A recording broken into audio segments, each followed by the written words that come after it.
everybody? We're here with Jack from SavageGeese and your brand new ZO6, just fresh off the line, VIN number 36. So I figured this would be kind of cool to like kind of walk through the car and get your first impressions and kind of look at it from a detailer's perspective, see how the fitment is, see how the paint is, you know, because that's what we got to do here is we got to put some stuff on here. We put some track wrap that Expel provided for us. Thank you. We'll see how it holds up. I'm sure it's not flawless after 800 miles, but okay. Unique that you got to actually watch this car be built through the assembly line. yes. Like you were there watching the guys do it. I got to meet the men and women in Bowling Green that built my car. They were probably nervous when they're putting everything together, so I'm sure it's going to be perfect. We'll see. But I'm going to be honest. I think if you spend any time at that factory and if you buy one of these cars or you're in Bowling Green, you can pay for a tour. It sort of sells you on how these things are made. Yeah. Okay. Let's take a look. All right.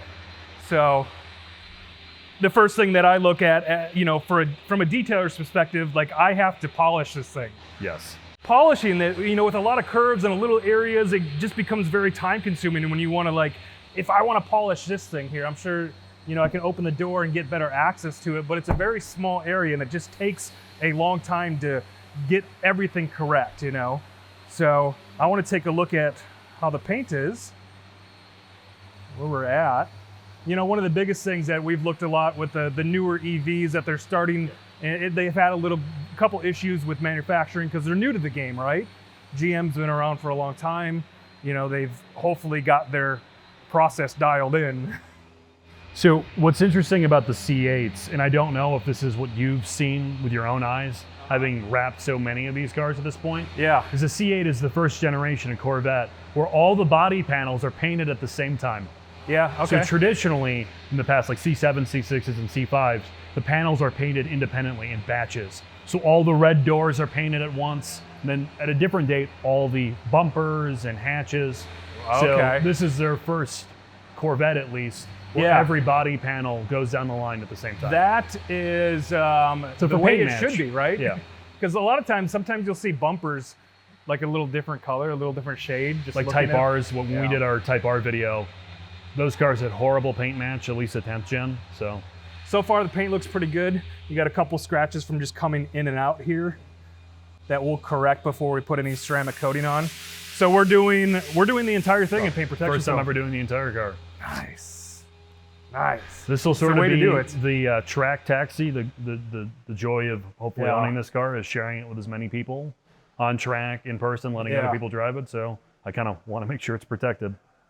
So you got a little bit of tar here, you got a little bit of a booger right there. This is the type of stuff that we want to make sure that is gone before we wrap it, right? We want to make sure the paint is absolutely flat as possible, that there's no contamination like any tar or sap or bugs or anything that may be on it already. I'm also looking for any paint manufacturer defects like orange peel? No, orange peel is pretty typical. I'm looking for any debris in the paint. You know, if there's any solvent pop or if there's any debris like in the paint, you'll actually see it, and we can actually sand that down like dust nibs and stuff. So any dust nibs will actually show, kind of when we put the film over it, it enhances that dust nib because it's like having a fisheye, essentially. Yeah, it's not sitting perfectly flat and almost looks white after that. So if there is any dust nibs, we want to make sure that we sand those down and get them flat before we put the film over. But so far, nothing. Beautiful blue paint. What is this paint called again? Elkhart Lake Blue. Elkhart Lake Blue. It's supposed to be like a Road America in Wisconsin color. I mean, everything looks pretty good. The panel gaps look great. The question I had for you, obviously, the carbon got scratched. You know, it's high up in the air. It's exposed to everything, and it's actually functional aero. How is it having to PPF carbon and then fixing it when it does get scratched? We treat it just like we would clear coat. We can still wrap this and do everything. And on top of this is a clear coat. It's a different type of clear coat, but it's still clear coated and everything. So what happened with the scratch? Literally just air debris. Air debris. It's high enough off the ground that literally just driving down the highway. So you think like actually debris and rocks like circled up and hit that? So what most people think, the airflow isn't so much it pushing down, it's the airflow underneath the wing that allows it to be functional. Okay. So the car produces enough downforce, and if you're doing like let's theoretically say I was doing 100 miles an hour down the highway to get here. Yeah. All of that wind debris and whatnot flies underneath the vehicle. Yeah. So what do you think? So you had the Grand Sport. Yes. Did you sell it? Yeah. Okay. So what are the impressions of going from the Grand Sport that you had last year to this now? I knew you were going to ask me that. We were very fortunate early on, pretty much before any media, to drive one of these on track, but we didn't drive it at all on the street. It was all done at Autobahn Country Club for our video on this car. Yeah. I spent 800 miles on this thing right now, and I think the thing that strikes me as cool about this car is the bandwidth is different. I know it's a nerdy word, but it's a much better GT car. It's quieter on the street by probably like 5 or 10 dB. It's way quieter. Okay. It's more comfortable. It rides better. And then the other extreme of the vehicle, obviously, is on-track performance is like out of this world. Yeah. It's extraordinarily capable. One thing I will say is that middle ground, like if you're trying to have a little bit of fun on the street, a lot of that is just basically impossible because the car is so fast and the limits, like handling, are so high that unless you're willing to go to jail for a very long period of time, becomes a difficult car to have a ye old time with. The engine, though, is amazing. I'm sure you heard it, and once this thing's wrapped, you're more than welcome to drive it. It sounds like a 458 with more bass.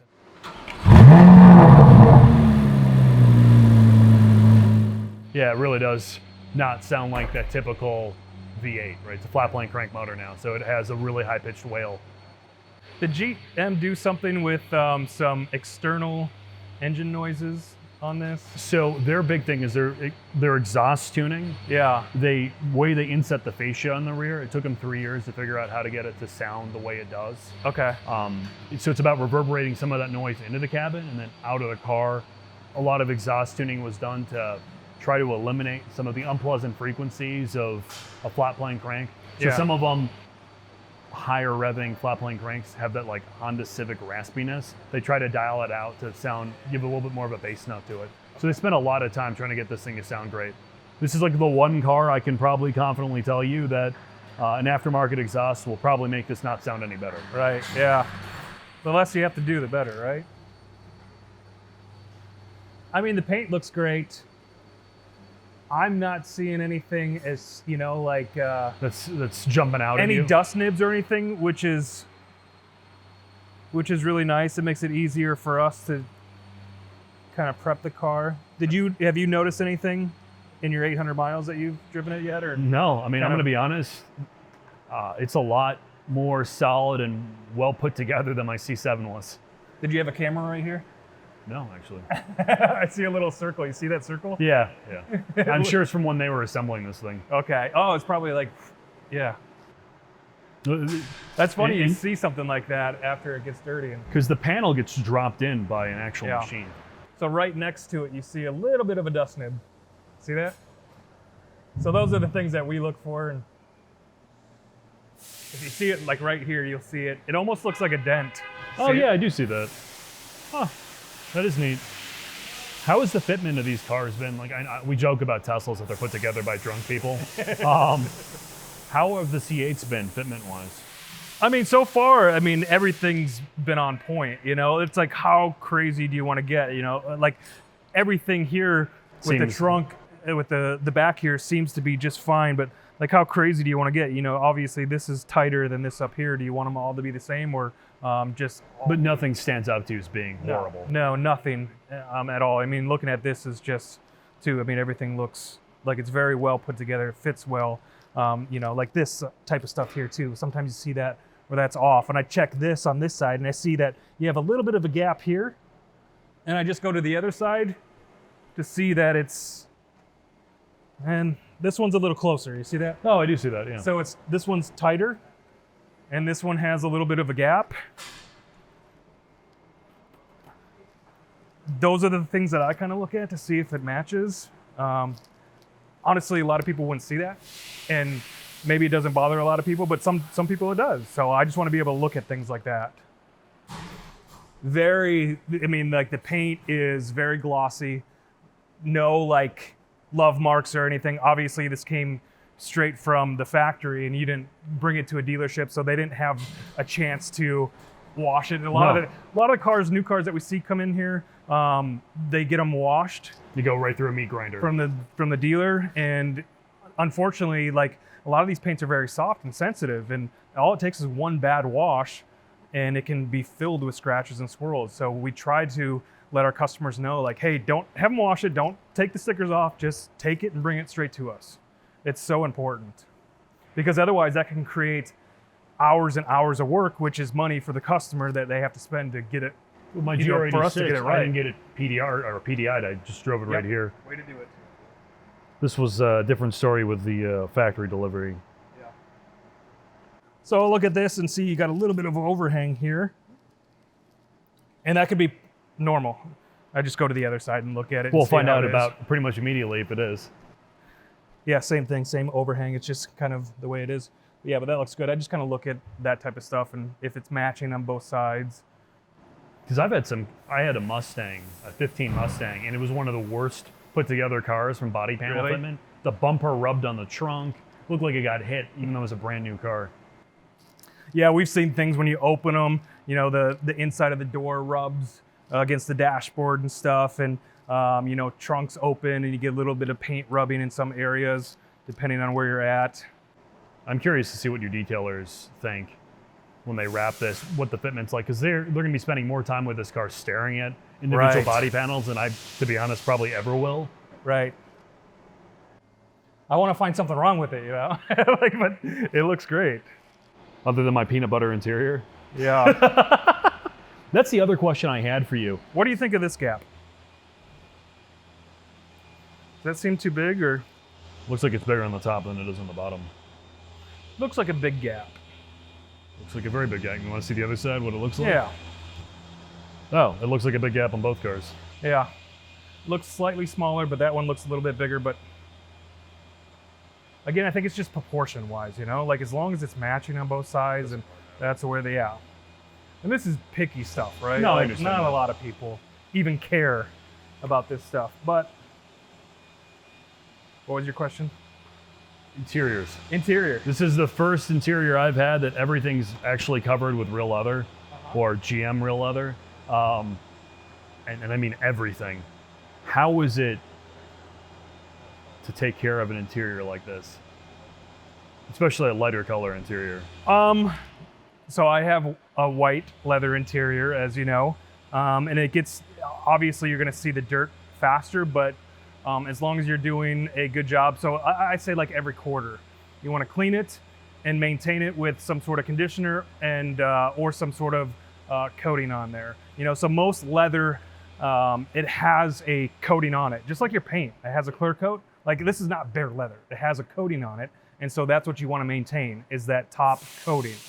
And you can do that by putting a protectant on it and a coating. A lot of the stuff is anti-abrasion, right? So when you're getting in and out, that's where most of the wear is, when you're abrasion.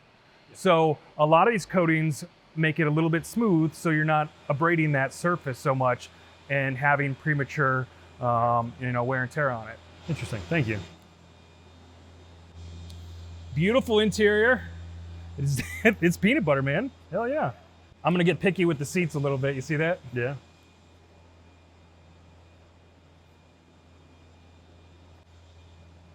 I love that new car smell, man. How do you feel in it? Does it feel? You and I'm probably more generously proportioned than you are in the center section, but maybe not. It's surprisingly comfortable. Yeah. I went with the more buckety, like, competition seat, because this is gonna go. You have seat options then for this? There are 2 different seat options at this trim level. These are the more aggressive of the 2, with a carbon back. Yeah. As you know, all my cars actually spend a lot of time at the racetrack. Yep. So I wanted to not be flung around. So you picked this up in Kentucky then? Yeah. So they do it's called the Corvette Museum delivery. It's right across. I've been there. It's awesome. That's where I did the delivery. It's a cool place. Yeah, they have like deliveries going on all day the time. long. That's so cool. I'm not the biggest Corvette guy, as you probably know over the years, but I do think this is the one car that is very, very, very cool that they've built. Sweet. Well, I'm excited for you to drive it. I get to drive it? In spring, once the snow's gone, you're more than welcome to drive this thing, dude. Hell yeah. I think it'll be why I bought it. Yeah. Friends to and share, family and actually it's the drive my cars. experience of these cars that make it special, right? Yeah. At the end, it's just a giant piece of metal. Yep. So hopefully the experiences are what I get to take away with this thing. Cool, man. I think it looks pretty good. Looks very good. I'm excited to see your video, and if you guys want to see their video, SavageGeese, go over and subscribe. When is you got the full walkthrough video? We have a documentary film on this car that's like that's already out. Long, and then we're doing a factory video in December-ish. That'll be how these things are built. So we're the only people to get access to the Corvette factory in this capacity, pretty much ever. We're gonna document the entire process, and not just my car getting built, but how regular C8s are built as well. Interviews with people from the factory, engineers, the whole 9 yards. Check it out. All right, I can't wait to start working on this, man. Thank you. I appreciate it. Yeah. Make sure you push this into the dumpster right away.